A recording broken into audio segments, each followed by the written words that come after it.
대선 후보들이 공식 선거운동 시작 이후 첫 주말을 맞아 유세전에 총력을 기울인 가운데 오늘 세 번째 TV 토론회에서 재격돌합니다. 각종 이슈를 두고 후보 간 거친 난타전이 예상됩니다. 전문가 세 분과 함께 자세한 내용 짚어보겠습니다. 장성호 건국대 교수, 최창렬 영인대 교수, 배종찬 리서치 본부장 모셨습니다. 어서 오십시오. 네, 안녕하세요.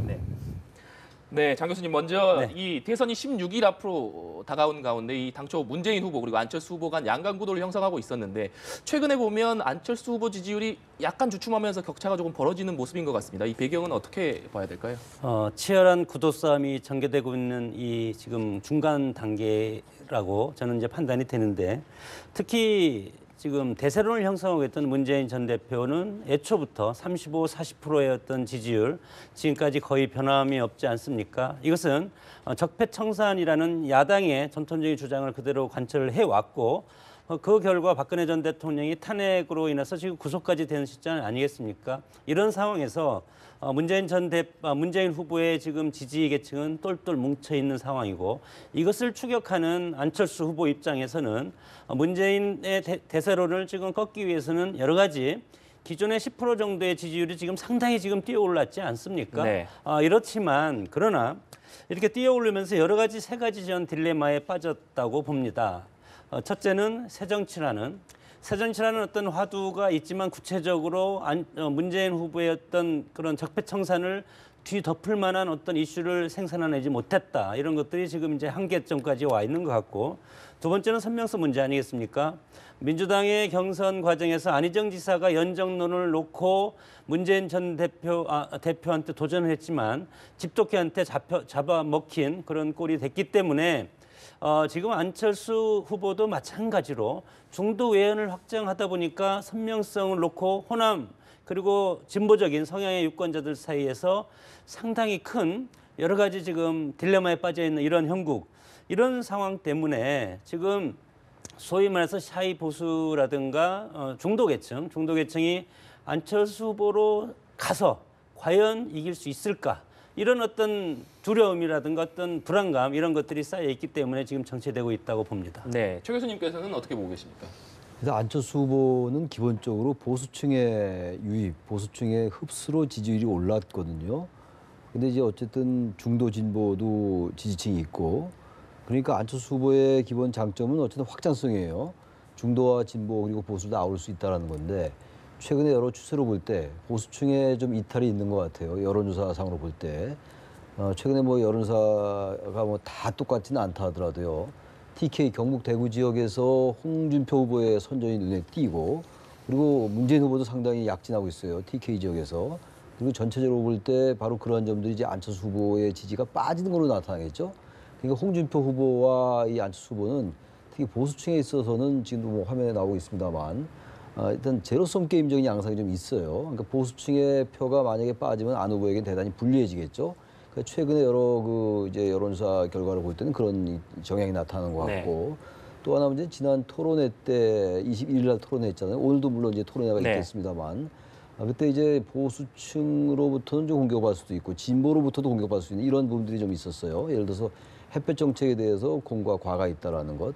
햇볕 정책은 기본적으로 김대중 정부 때 이 아주 진보적인 정책의 아주 상징이거든요. 그러니까 단순히 안보 정책임을 떠나서 그런 부분들에 있어서 호남 민심의 또 뭐 어떤 이탈 같은 것도 예상해 볼 수가 있겠죠. 그런 부분도 있고 또 반대로 또 주적 논란에서 사실 가세한 부분이 있죠. 안철수 후보가. 그러다 보니까 보수층이나 진보층 양측으로부터 지지를 받는다면 그 확장성이 이제 긍정적으로 작용할 텐데 네. 그것이 그렇지 않는다면 다시 또 부정적으로 작용할 수 있는 거예요. 그러니까 안철수 후보에게 이 확장성이라는 것은 사실 양날의 칼의 입장이거든요. 최근엔 좀 보수층의 지지가 홍준표 후보에게 좀 빠지면서 이 격차가 좀 문 후보하고는 좀 벌어진 양상이 있는 것 같아요. 네. 이 부분을 다시 어떤 전략적으로 만회하지 못한다면은 시간이 이제 한 보름 조금 더 남았잖아요. 그동안 안 후보가 의외로 어려질 수 있을 것 같아요. 그러니까 어쨌든 보수층은 다시 다 잡는 전략. 이게 안 후보에게 굉장히 소중한 전략이 될 거다 이런 생각이 듭니다. 네, 본부장님 지금 최 교수님께서 잠깐 언급해 주셨지만 네. 안철수 후보의 지지율이 주춤한 것은 어떤 지지층, 어디에서 좀 빠졌기 때문이라고 봐야 될까요? 네, 안철수 후보의 딜레마인데요. 이 보수 표심이 빠지고 또 호남 표심도 흔들렸습니다.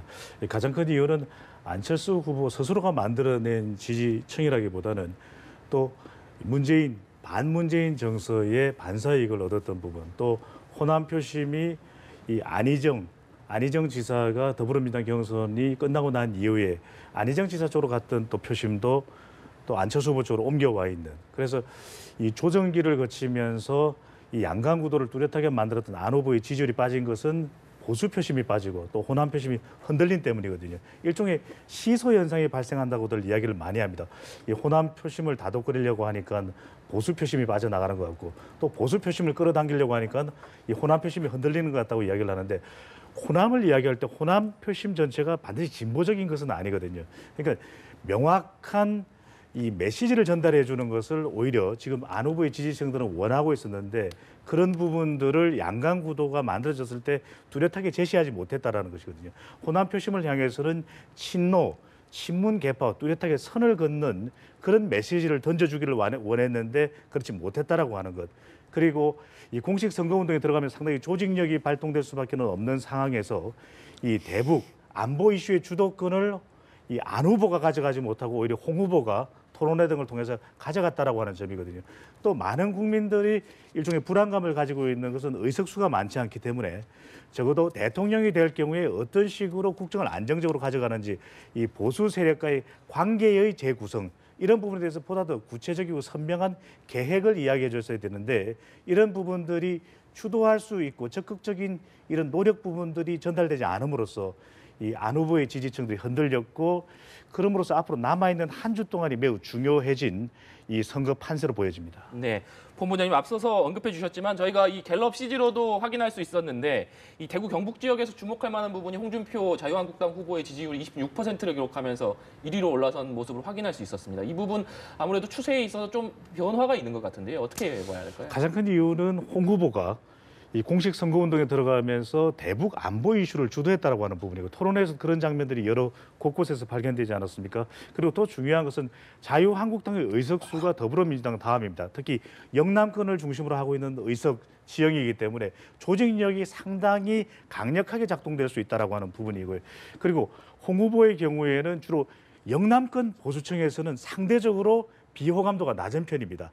지금 홍 후보 쪽으로 유입되고 있지 않는 보수 표심은 수도권, 이게 수도권에다 충청까지 포함해서 우리는 범수도권이라고 부르고 있는데, 인천, 경기, 서울, 그리고 충청 쪽에서의 보수 표심은 아직까지도 비호감도가 높은 반면에 영남권에서는 강력한 돌직구 메시지, 트럼프 홍의 메시지가 전달되면서 이 결집되는 현상, 대북 안보 이슈를 끌고 가고 조직력이 가동된 이유가 가장 약진했던 큰 이유로 꼽을 수가 있겠습니다. 네. 어떻게 보면 전통적인 선거 프레임으로 복원되는 신호 아니겠습니까? 물론 이것이 여러 가지 북한 변수랑 송민순 회고록, 주적 이런 것들이 지금 돌발적으로 튀어나온 측면도 있지만, 박근혜 전 대통령의 탄핵이 일정 부분 심판이 끝났다고 보는 그런 유권자들의 심리라고 봅니다. 그래서 과거의 전통적인 지역 패권, 안보 이념 패권이 다시 등장해서 선거 막바지에 여러 가지 선거 구도를 조정할 수 있는 그런 어떤 여러 가지 선거 이슈 이런 것들로 작동할 가능성이 상당히 크기 때문에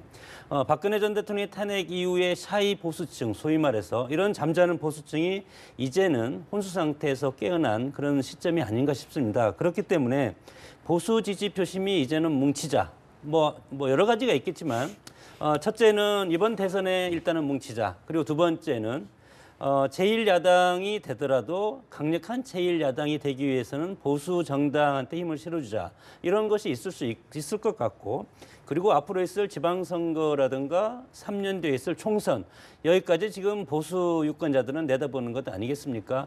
이런 상황과 반비례해서 안철수 후보의 어떤 그동안의 어떤 역진성, 이런 것들이 상당히 지금 주춤하는 그런 이제 모습을 보이고 있는 것이 지금 홍준표 후보의 약진, 그리고 안철수 후보의 주춤, 이런 것들이 서로 지금 복합적으로 이루어져 있는데, 이것은 이제 오늘 있을 TV 토론을 기점으로 해서 상당히 큰 결정적인 방향타가 될 가능성이 크다고 봅니다.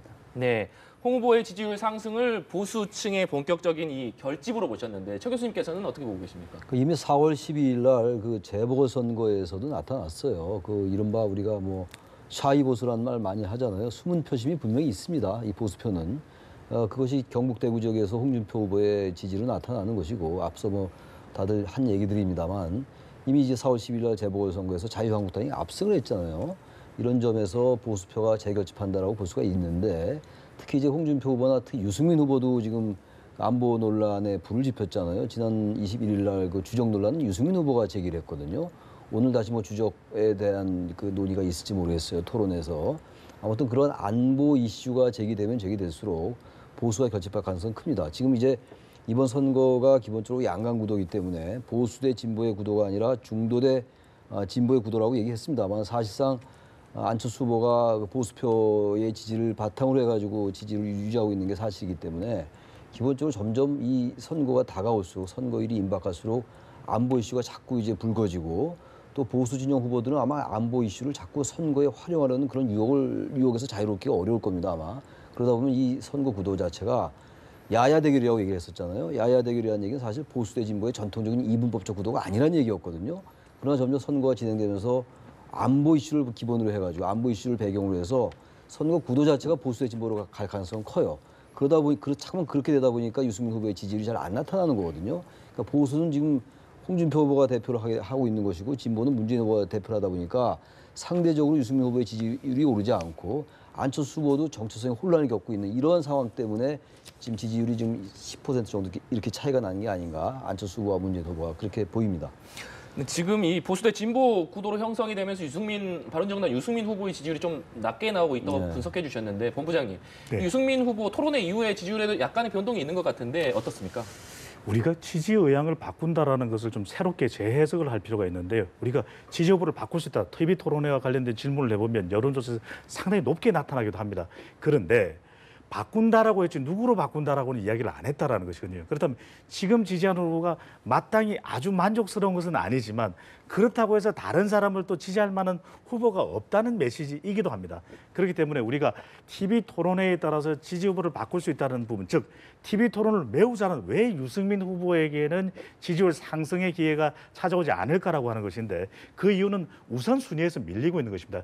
이번 대통령 선거는 탄핵 국면 때문에 이미 지지할 후보에 대한 이 지지가 선택되어진 경우가 상당히 나타나고 있는 것이거든요. 이 진보 쪽에서는 문재인 후보, 그리고 중도에서는 안철수 후보, 보수에서는 안철수 후보 플러스 홍준표 후보로 이미 결정이 되어 있는 상태에서 TV 토론 등등의 이 선거운동 스케줄이 진행이 되고 있기 때문에 그런 현상들이 나타나고 있는 것이고, 그래서 유승민 후보로서는 시기적인 부분으로 보여집니다. 바른정당의 스펙트럼이 상당히 넓고 그리고 탄핵 국면이라고는 여전히 바른정당에도 묻어있기 때문에 가장 지지표를 많이 얻어야 되는 TK 지역에서 전폭적인 후원을 받지 못하고 있거든요. 이 박근혜 전 대통령과 관계도 상당히 얽혀 있어 보입니다. 그렇다면 앞으로 바른정당이 오면 상당한 시간을 요한다. 정당이 좀 더 궤도에 오르고 지지율을 끌어올리는 바른정당이 되려면 그래야 바른정당 후보로 나오는 사람의 대선 후보도 지지율이 또 옮겨갈 수밖에 없는 부분이기도 하고요. 지금 보수의 그래서 표심은 앞으로도 변할 가능성이 있다. 우리의 궁금증은 안철수 후보로 갔던 이 보수층이 다시 홍준표 후보로 갔는데 다시 그러면 안철수 후보로 가든지 홍준표 후보로 갈 거냐라고 봤을 때 변화 가능성이 있다라고 하는 것입니다. 왜냐하면 실질적으로 지금 이 지지 후보를 바꿀 수도 있느냐라고 하는 질문에 대해서 다른 어떤 지역보다도 대구 경북의 경우가 10명 중에 4명에 해당되는 40%, 앞서 우리가 개요를 소개해드렸던 바로 한국갤럽의 조사가 되겠습니다. 이 보수층의 경우에도 이 3분의 1 정도, 3명 중에 1명 정도는 이 지지 후보를 바꿀 수 있다고 나타나고 있거든요. 그것은 왜냐하면은 지금 현재의 대통령 선거가 두 가지의 이 방향으로 나타나고 있다는 것입니다. 반문 정서도 상당히 강하고 이 안보 이슈에 대해서도 보수층은 영향을 받고 있거든요. 그래서 숨은 보수표라고 하고 있기 때문에 앞으로 이 보수표심은 안보 이슈를 과연 누가 주도하느냐, 보수의 가장 핵심적인 이슈이기 때문에 또 하나는 당선 가능성이 누가 높을 수가 있느냐, 사표 방지 심리가 작동할 수밖에는 없거든요. 또 반문 정서의 중심에 홍준표가 서 있느냐, 안철수가 서 있느냐에 따라서도 이 보수표심, TK 민심도 바뀔 수 있습니다. 바로 그런 부분 때문에 아직까지도 이 보수 표심은 적어도 한 주 동안에 더 이 제2의 조정기가 되는 동안은 이 지지율의 변화 가능성, 보수 표심, 보수 노마드의 이 유목민의 이동은 더 있을 것으로 보여집니다. 우리 이제 본부장님 계시니까 여론 전문가신데 정치는 여론 정치 아니겠습니까? 네. 여론적 지표로서 우리가 판단을 할 수밖에 없다. 바른정당 뭐 여러 가지 보수의 새로운 가치를 내세우고 좋습니다. 의원 30명 정도가 지금 이루어져 있고 그리고 대통령 탄핵을 이제 주도도 했고 물론 본인들이 대통령을 만들었지만 그것을 잘못하면 본인들 스스로 탄핵을 할 수 있다는 아주 뭐 역사적인 사건을 뭐 직접적으로 체험을 한 그런 정당인데 그러나 국민적 여론을 지금 가만히 살펴볼 필요가 있다고 봅니다. 여론적 지표에서 4%, 5%, 3%이 정도에 머문다는 것은 보수를 지지하는 유권자들이 보수는 하나로 합치라는 그런 명령 아니겠습니까? 이런 상황에서 한국당으로 합칠 건지 바른정당으로 합칠 건지는 저는 중요하지 않다고 봅니다. 다만 민주주의 원리가 자유와 평등의 원리고 물론 야권의 진영이 엄청 커져서 지금 안철수, 문재인 두 후보가 막강한 60% 이상의 지형을 차지하고 있지만 그래도 남은 40% 정도는 보수가 지금 차지하고 있다고 봤을 때 보수가 앞으로 건강한 보수로 새롭게 태어나는 것을 유권자들, 국민들은 여론적 지표로 나타난다고 볼 수 있습니다. 그런 상황에서 30일 날 투표용지가 인쇄되기 전에 보수 정당, 두 정당은 단일화 협상을 하든지 여론조사를 통해서 단일화를 해서 보수 정당을 대표할 후보를 하나로 결정하는 그런 것들이 유권자들에 대한 어떻게 보면 최소한의 예의라고 저는 생각합니다. 일단 바른정당 유승민 후보는 지금 단일화 요구에는 선을 그으면서 완주 의사를 밝히고 있기 때문에 사실 그 부분에 대해서는 저희가 조금 쉽게 예단할 수는 없는 부분인 것 같습니다. 이제 이 TV 토론회 얘기를 해봐야 될 것 같은데요. 오늘 저녁 8시부터 이 선관위가 주관하는 첫 번째 토론회가 열립니다. TV 토론회로서는 세 번째고 이 스탠딩 토론으로서는 또 두 번째 열리는 토론회인데요. 저희 연합뉴스 TV에서도 오늘 8시부터 이 토론회를 생중계할 예정인데 이 오늘 최 교수님, 오늘 이 토론회는 어느 부분을 좀 주목해서 봐야 될까요? 그래서 오늘 이슈 주제 자체가 정치 주제잖아요. 그러니까 뭐 지금 말씀들 나눈 것처럼 안보 이슈가 굉장히 주가 될 가능성이 커요. 지금 송민순 전 장관 회고록 네. 이 부분은 여전히 지금 논란이 진행 중이고 오늘 3시에 지금 민주당 문재인 후보 측에서 뭐 일단 자료는 했습니다만 여전히 진위 공방이 계속되고 있는 상황이기 때문에 이 송민수 회고록을 둘러싼 논란이 분명히 이제 뜨겁게 전개될 것 같아요. 그러니까 문재인 후보에게 집중되겠죠. 당연히 그 공격이 그것을 하나 주의 있게 봐야 될 것 같고 주적 논란은 오늘 잘 나오지 않을 것 같아요. 유승민 후보가 지난 그 21일 날 주적 논란에서 이슈를 선점한 효과는 분명히 있는데 썩 그렇게 좋은 반응은 못 얻었던 것 같아요. 너무 오래된 얘기고 주적이나 적이나 별 차이가 없는 게 아니냐 이런 쪽에 여론이 좀 있는 부분이라서 주적 논란은 별로 제기되지 않을 것 같은데 아무튼 이 선거가 다가오면요. 후보들이 가장 그 유혹에 노출되기 쉬운 게 지역 감정과 특히 우리 한국 정치에서는 안보 이슈예요. 안보 이슈가 이미 불거졌잖아요. 그래서 이 두 부분이 굉장히 오늘 이제 불거질 가능성이 커 보이고 어쨌든 그 북한을 둘러싼 여러 가지 국제 정세라든지 기본적으로 이제 문재인 후보에 대해서는 안보 불안이라는 막연한 기피증 같은 게 보수에게 형성되어 있는 게 또 사실이에요. 이 부분은 많이 희석이 된 것 같아요. 최근에 여러 여론조사 결과를 보면은 경북 대구 지역에서도 문재인 후보의 약진이 두드러진 걸 봐서는 많이 희석됐다 하더라도 지금 우리 장 교수나 우리 배 부원장 얘기한 것처럼 분명히 숨은 표심은 분명히 있거든요. 네. 단지 유승민 후보와 이제 홍준표 후보가 얼마나 협공을 하느냐 문재인 후보에 대해서. 근데 이제 유승민 후보나 이 홍준표 후보는 또 자신이 또 이 보수의 이슈를 선점하기 위해서 더 강하게 나갈 공산도 커요. 단지 이것이 이 유권자들의 표심이 어떻게 작용하느냐는 전혀 별개의 문제인 것 같아요. 지나치게 홍 후보나 유승민 후보가 안보 이슈를 가지고 문재인 후보를 지나치게 공격하면은 오히려 이렇게 표심에 유승민이나 홍준표 후보에게 안 좋게 작용할 개연성도 좀 있다고 보거든요. 아무튼 오늘의 관전 포인트는 그 안보 이슈를 가지고 얼마나 문 후보를 공격하냐 문제고 문재인 후보가 계속 방어적 입장만 취할 것인가. 지난 토론회 때 좀 방어를 하다가 좀 기회를 놓친 면도 좀 있고 그랬잖아요. 이번에 오늘 이제 문재인 후보가 굉장히 공세적 입장으로 나올 가능성도 있어 보여요. 그러니까 이런 부분들이 어떻게 작용할 것이냐 문제고 특히 안철수 후보가 지난 그 토론회 때 썩 그렇게 좋은 평점을 못 받은 것 같아요. 오늘 어떤 모습을 보일지가 오늘이 아주 관전 포인트일 것 같습니다. 최 교수님께서도 잠깐 언급해 주셨지만 장 교수님 아무래도 이 송민순 문건 관련해서 역시 문재인 후보에게 뭐 지난번 토론회에서도 문재인 후보에게 이 공세가 집중되는 모습을 보이지 않았습니까? 이번에도 역시 송민순 문건 관련해서 문 후보에게 집중될 수밖에 없다는 것이 대체적인 예상인데 역시 이 부분을 문 후보가 어떻게 대응하느냐 이 부분이 상당히 중요할 것 같은데요. 문재인 후보한테 집중된다는 것은 어떻게 보면 문재인 후보는 고마워해야 되는 것 아니겠습니까? 가장 유력한 후보라고 지금 각자 판단을 하고 있기 때문에 공격이 치열하게 전개되는 것이고, 지난번 대선 때도 박근혜 대통령 후보한테 집중된 것도 마찬가지로 아버지 5.16이 쿠데타는 아니냐 이거에 대해서 집중되지 않았습니까? 마찬가지로 지금 이렇게 불거진 북한인권 결의안 표결 당시의 문제, 이거에 대해서 여러 가지 문 이외의 다른 주자 5명은 호재라고 생각을 하고, 그러나 이것이 국가기록물 위반이라는 어떤 법이 있기 때문에 이것까지는 다 들추어서 까지는 못하지 않겠습니까? 다만 이렇게 이것이 결국은 공세로 끝날 가능성이 있다. 그러나 공세로 끝날 가능성이 있다고 하더라도 안보에 대해서 약점이라고 뭐 한국당이라든가 보수정당이라든가 국민의당이 지금 주장하고 있지 않습니까? 문재인 후보한테는 일정 부분 타격이 올 가능성이 상당히 크다. 이것이 현실이고, 이것을 받아들이면서 이거에 대해서 어떻게 진실성 있게 이것에 대해 해명을 하냐. 그래서 중도 표심을 끌어와야 하지 않겠습니까? 지금 문재인 후보의 가장 큰 약점이 표의 확장성이 없다는 것 아니겠습니까?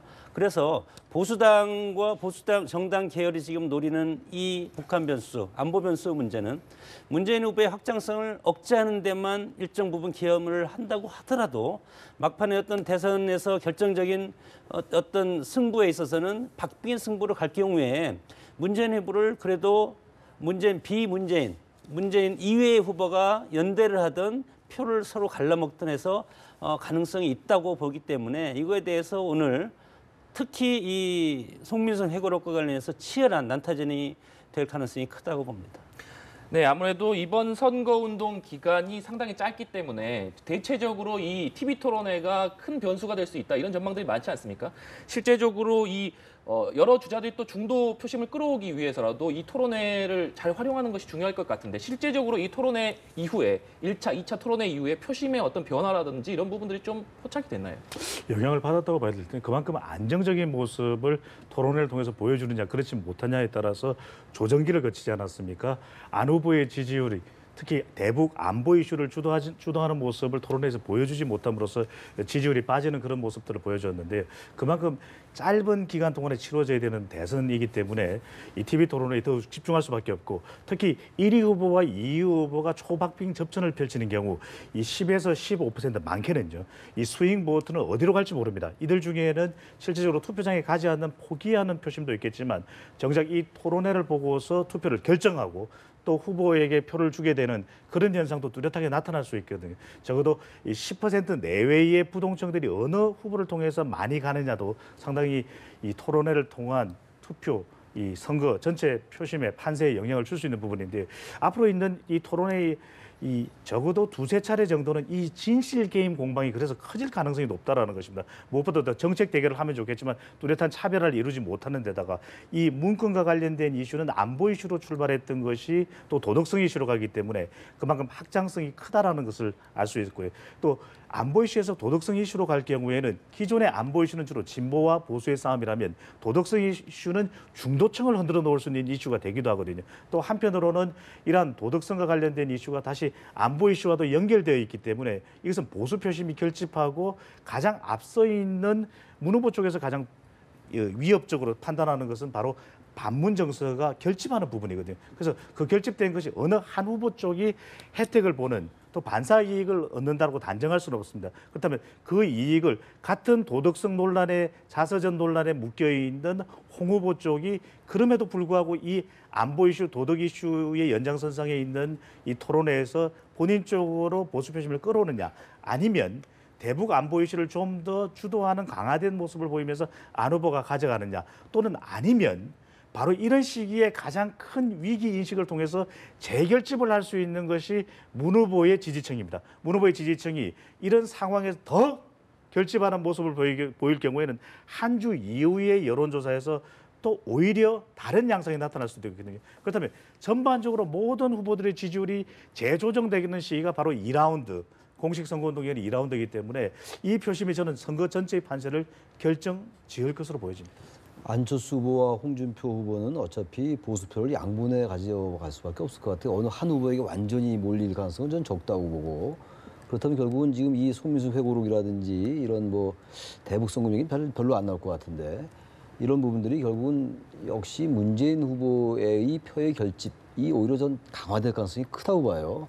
이 송민수 회고록은요 기본적으로 양측의 주장이 너무나 팽팽하게 다르기 때문에 유권자들로서는 어느 게 진실인가 물론 내심 뭐 짐작할 수 있다 하더라도요 이게 선거 마지막 날까지 진실 공방으로 갈 가능성이 커요. 그래서 이 송민수 회고록은 지지하는 후보를 바꿀 가능성은 별로 없다고 봅니다. 단지 이 안보 이슈가 자꾸 강화되면 이제 보수표가 이제 홍준표 후보나 안 후보에게 갈 수 있다 하더라도 지나치게 이게 벌써 오래된 얘기잖아요. 2000년도 17년 전 얘기예요. 너무 과거의 프레임으로 이념 논쟁을 가지고 간다라는 그런 것들이 형성되면 오히려 불리할 수도 있어요. 보수 후보들이. 그래서 저는 이 부분이 반드시 문재인 후보에게 불리하게 작용한다라고 볼 수는 없을 것 같아요. 기본적으로.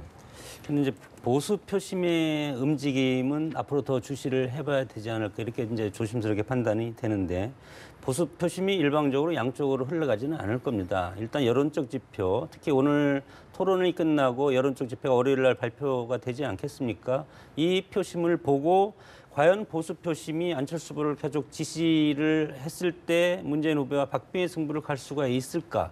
아니면 계속 지지를 하더라도 문재인 후보와 10% 15% 차이가 날 정도로 이렇게 난다면 보수 표심이 또 다른 생각을 할 수 있는 가능성도 저는 상당히 크다고 봅니다.